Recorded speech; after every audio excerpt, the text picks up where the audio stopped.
All right, so this is my 1971 MGB. It's been sitting in a farm field for 20 years, and so we had to get it all cleaned up so we don't catch the thing on fire.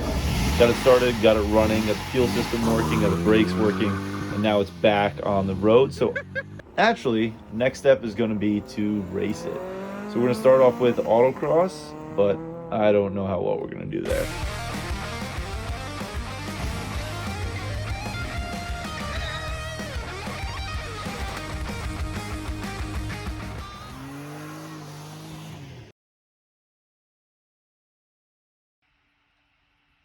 All right, so we did get it all set up for the road. Nice tail lights, turn signals work, brakes work, suspension's good to go. Motor's great, got the new gas tank in. Oh yeah, look at that little mouse car. It is a blast to drive on these summer days. Super nice on these back roads. Handles like a dream, shifts perfect. It's a tiny little, it only has 95 horsepower, but it's a tiny little car. So it carries a lot of speed through all the turns. We even got it out to a couple of car shows down in our local area, and it's not really a show car. It's got a lot of dent, a lot of cracks in the paint, a little bit of rust here and there, but it handles great, like I said, on some of these back roads, and you can really toss it through the turn. So honestly, cones in a parking lot, tight little turns, small space. It's basically an older Miata, so we'll rip it around and see how we do. I don't think we're gonna do that great against these track prepped cars. The autocross days started off, I wasn't really beating on the car.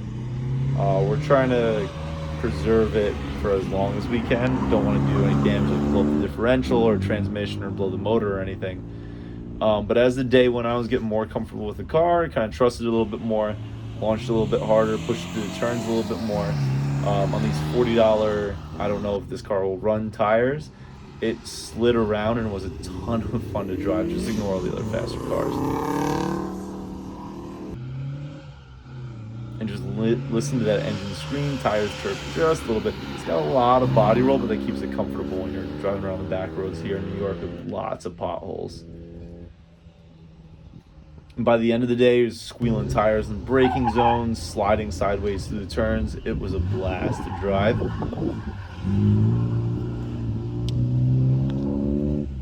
That's the nice thing about autocross. You can bring really any car you want. You can bring a fully built race car, but you don't have to. You can bring highly modified track cars, but you don't have to. You can even bring your daily driver if you want, which is tons of fun. All these clips here were shot at either Poughkeepsie Sports Car Club events or Mohawk Hudson events, and I'll put links to their websites in the description below, as well as motorsport.reg, because you can use them to find autocross and track day events in your local area. Let's see how we did at the end of the day, because it was tons of fun. I'm not sure how we did because we are a bit underpowered. Okay, so we're not top 10. We are not top 20. There we are, second to last. The only person we beat didn't even start. All right, that's great. But it was still a blast to do. Car took a lot of abuse. It was tons of fun to slide. I can't believe this car's been, how well it's been running. I can't believe it's been sitting for 20 years. After the autocross event was trying to do a burnout for fun, and heard some loud clanking noise from the rear end. So we're gonna get up on jack stands and drain the differential and see if there's any metal shavings in, which there was. And let's get this all closer inspection. And it looks like we've blown apart the differential. There's a bunch of huge metal chunks sitting in the casing. So let's get it out for a closer inspection. So normally it's supposed to be 4 spider gears in the middle. The 2 side ones are great. The bottom one is ground down to almost nothing, and the top one is just completely missing. So that's not good. So let's get a whole new rear end that we found on eBay for the same price as a differential. So why not get the whole rear end? We're gonna use the daily driver as a pickup truck because that gets 37 miles per gallon, and I don't think we can beat that with any pickup truck. The only hard part is getting a whole MG rear end out of the back of a Jetta.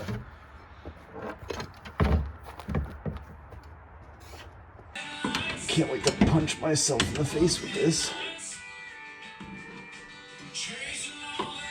Okay, and then we'll get the suspension. Just disconnect the axle from the leaf spring. Wasn't that hard to do, even though it was a little rusty. disconnect and the chute, and then this thing drop down. This. All the bolts came free, super easy. And then now we gotta drop a bunch of stuff down, and then we just gotta disconnect the front of the leaf spring so we can slide the axle out forward.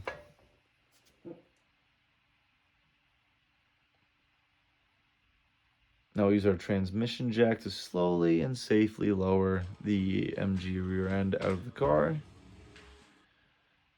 And then once we had it out of there, we had to kind of finagle and wiggle it around to get it out from underneath. Definitely a big upgrade. All right, but now here we have our old one with the differential out. New one came complete, drum brake to drum brake. All the axles, differential, brake lines, everything's on it, so it's super easy to get back in the car. Slide it on underneath, get it jacked up. We'll get the suspension hooked up, get the drive shaft hooked up, get the wheels back on. Should be good to go to take for a test drive. Hopefully she works out pretty okay. Here we go, back in action. So we'll have the MG alive this summer, we'll put it away for the winter, and we'll have it back out in the spring. Thanks for watching.